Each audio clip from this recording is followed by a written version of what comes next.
Well, when you're making 3,000 salads a week, you start looking for a more economical way to buy lettuce. So Manna House is here in the community to help feed families that are going through a crisis. They just come through the line and choose what they can eat. So they've had a heart procedure and they're on the Mediterranean diet, or maybe they're diabetic, or maybe they're on chemo and they're not supposed to eat certain foods, or maybe they've had seizures and they're not supposed to have certain foods. So we let them choose the produce that they can eat, we let them choose the meat they should eat. So we just try to make an alternative for whatever everybody needs. And then we offer a lot of non-negotiables like diapers and toilet paper and milk and cereal and things that people really need. And a lot of people coming in are people that they've got to go to work, they're maybe living out of their car, maybe they've had couch surf with a friend, so that's their lunch for tomorrow. A lot of the people are elderly, they can't afford their meds, and so they've been to treatment all day, they don't feel like cooking, they don't even come through and get groceries. They just want a hot meal to eat that night, they're too tired to fix. And that's fine, whatever they need, that's what we're gonna be. We'll probably have 600, 700 families tonight. It's all temporary. Most of the people we serve just need us for now. We've been in this building 16 years, and so this is our main hub, and we have 7 other hubs that we feed out of every Saturday morning. We try to go in the outlying areas so that they can go to an area that's closest to them. We go out to the areas to where they're at, feed them in that area, and then come back. We don't want anybody to go hungry. So when someone gives me a report of a neighborhood where it's a food desert, where there's no grocery store, or there's no market because it's closed down, that's a target area for us. We're gonna go serve that area. We realized we were spending a lot of money on good lettuce, and we could grow it ourselves for a fraction of the price. So our goal was to have a garden that would supply us 3,000 heads of lettuce every week so that we could produce what we needed to feed the families.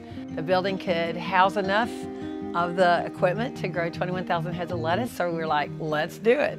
The lighting was far more than what we had projected. In doing the research, we realized we were going to spend about $345,000 just for lighting, and so that's really where TVA came in.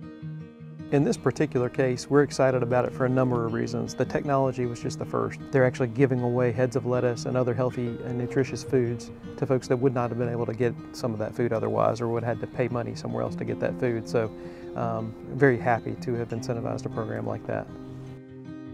As we were looking over their power needs and the kind of things that they were looking to do here, Joe Wheeler engineers saw an area that we thought that they could use this particular grant.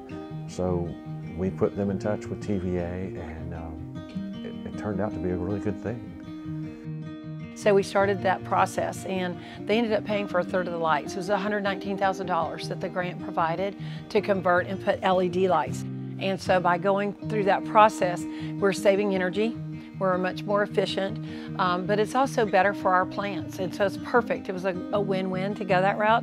And so we're very thankful for TVA and for the grant. That saved us so much considerably that we were able to actually put in a better transformer and do some other things that are also much more energy efficient than what was here in the building. So with Field of Greens, what they're doing is growing agriculture products inside a building. And so we're taking that, what would normally require a lot of diesel-fired tractors and irrigation out in the fields, inside. And so the products become protected from weather, protected from insects, and you can kind of grow them around the clock because now you can control the sunlight with lighting. And so that's adding electricity. We're using electricity to grow plants. We're also cooling the environment to the specific temperature that these plants need to operate in, and you can save all of the water that's going into those plants and reuse that and recycle. This is the first of what we call our 5 gardens. We believe that we're supposed to have 5 gardens. Each garden would meet a need. So just like lettuce is the basis for here, we also know that we need some other ways to get nutrients in kids that don't have access to that. So Manna House for me is a way to take care of children. And those 3 children died in my own city, and I realized that I drove right past the very apartments where they lived. It changed my life. And I said, I don't want that to ever happen on my watch.